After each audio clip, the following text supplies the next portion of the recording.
Your grocery store is beautiful. Tens of thousands of different items. Produce stacked in pyramids. Cold cases humming. A truck at the dock, unloading like clockwork. Now look at the same store, less than 2 days later. Stripped. Bread aisle, shelf paper. Water aisle, a torn cardboard flat. Meat case, empty and wiped down. A handwritten sign on the door about limits. Here's the part that should actually scare you. Between those two pictures, nothing broke. No truck crashed. No warehouse burned. No supply line was cut. The food system worked perfectly the entire time. What emptied that store walked in through the front door? You believe the grocery store is a stockpile. A deep reserve of food with a warehouse behind it, and more behind that. That's the picture in your head, and it's wrong. A modern supermarket isn't a stockpile.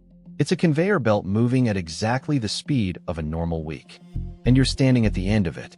At normal demand, the food on those shelves is roughly 3 days deep. And the big warehouse in the back you're picturing? I'll show you what's actually behind those doors, because it's the reason the whole thing dies so fast. But here's the one that changes how you see every emergency for the rest of your life. When the shelves go empty, it is almost never because the food ran out. The pipeline keeps flowing. Something else kills the store, and the store's own defense against it makes it worse. We'll get there. And if your plan is, I'll just go early, I'll beat the rush, hold that thought. Because that plan has a flaw you can't see from inside it. Misjudge one of these, and you're standing in a checkout line that wraps the store. Misjudge all three, and you're the household staring at an empty pantry on night 2, wondering how it happened in a country drowning in food.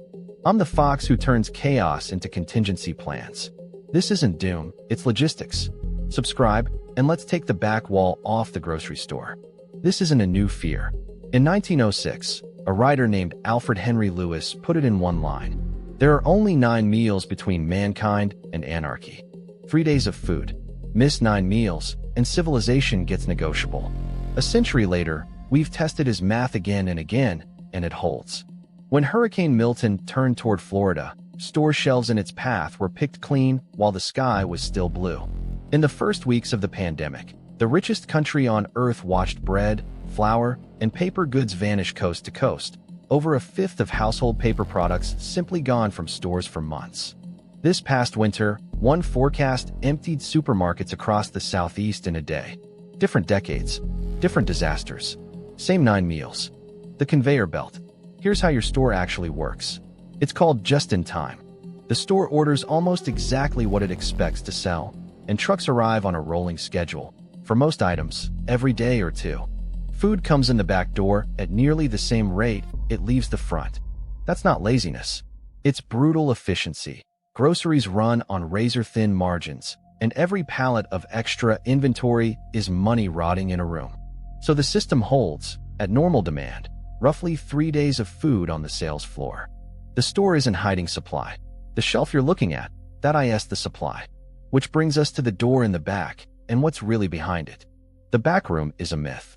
Walk through those swinging doors, and you won't find a warehouse. You'll find a staging area, today's pallets, tomorrow morning's load, cardboard, and a baler. In a modern supermarket, the back room is a loading dock with shelves, not a reserve. The reserve is a distribution center 40 miles away, feeding 100 other stores on the same schedule, from the same trucks, on the same fuel. There is no deep stock anywhere in the chain designed to absorb a shock. The whole system is built on one assumption. Tomorrow will look like today.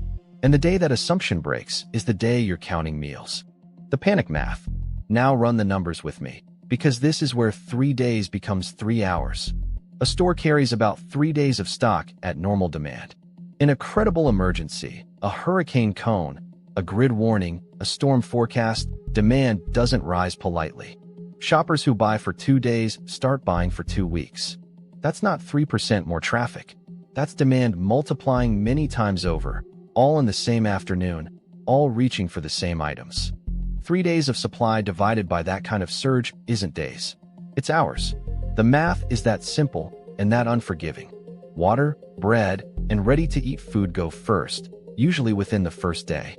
By hour 48, the store is rationing what's left. And resupply can't ride to the rescue. The trucks don't stop at first. But the distribution center is draining at the same multiplied rate into 100 stores at once. And in a real event, the storm arriving, the grid down, the rescue system itself gets hit. Distribution centers need power, trucks need fuel from electric pumps, drivers evacuate with everyone else, roads jam. Deliveries that do arrive sell off the pallet before they reach a shelf. The conveyor belt doesn't speed up in a crisis. It slows down exactly when the front door is moving 10 times faster. Stop, because everything I've just described, the thin shelves, the mythical backroom, the surge, none of it is the actual killer. Those are just the conditions. The thing that actually murders a grocery store in an afternoon is standing in the checkout line holding a phone.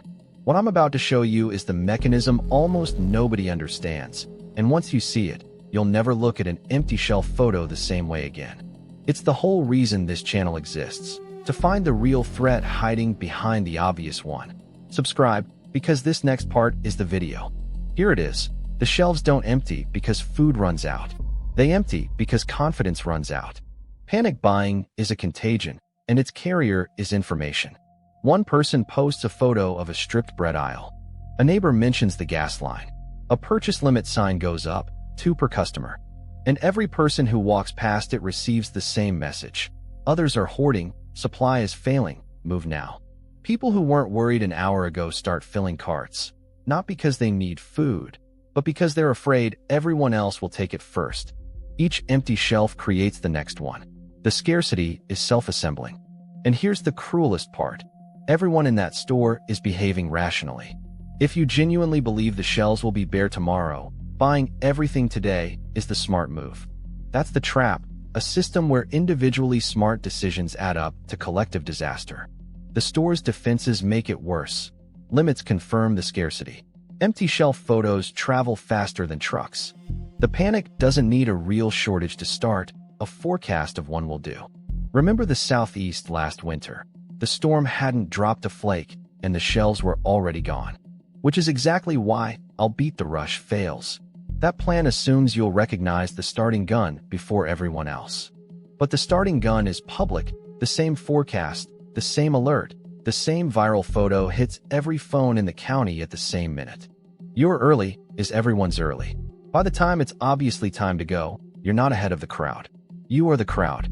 In the parking lot, with 9 meals on the line, competing for 3 days of stock with 10,000 neighbors who all had your plan. So flip it. You can't win the race to the store. The only winning move is to never be in the race. To be the household whose shopping was finished weeks before the sky changed. So here's the honest picture, and how you exit the race. First, the limits, because I won't sell you a fantasy. A stocked pantry doesn't purify water, power a fridge, or stop a storm. And I'm not telling you to build a bunker or buy a year of freeze-dried anything. This is smaller and more real. The difference between the family calmly eating dinner on night 3 and the one fighting over the last loaf on night 1. So, starting this week, 3 moves. 1. The 2-week pantry, built slow. Every normal shop, add a few dollars of what you already eat. Rice, beans, pasta, canned vegetables, peanut butter, canned meat. No panic, no special trips, no debt. In a couple of months you're 2 weeks deep, and you got there without ever competing with anyone. 2. Store what you actually eat, and rotate it. First in, first out. A pantry of food your family hates is a donation pile with extra steps. The goal isn't survival rations. It's your normal dinners, 2 weeks deeper. 3. Set your trigger now. Decide tonight what your signal is, a named storm entering your region, a grid emergency declared, and what you do when it fires. Top off the pantry calmly, days early, before the cone tightens and the phones light up. Written down. Because the plan you make during the panic is the panic. Do those 3, and the next time the forecast turns and the parking lot fills, you're not in it. You're home. The 9-meal clock is ticking for everyone else. Because the store was never a stockpile. It's a conveyor belt tuned to a calm week, 3 days deep, no warehouse behind it, and 1 viral photo away from 0.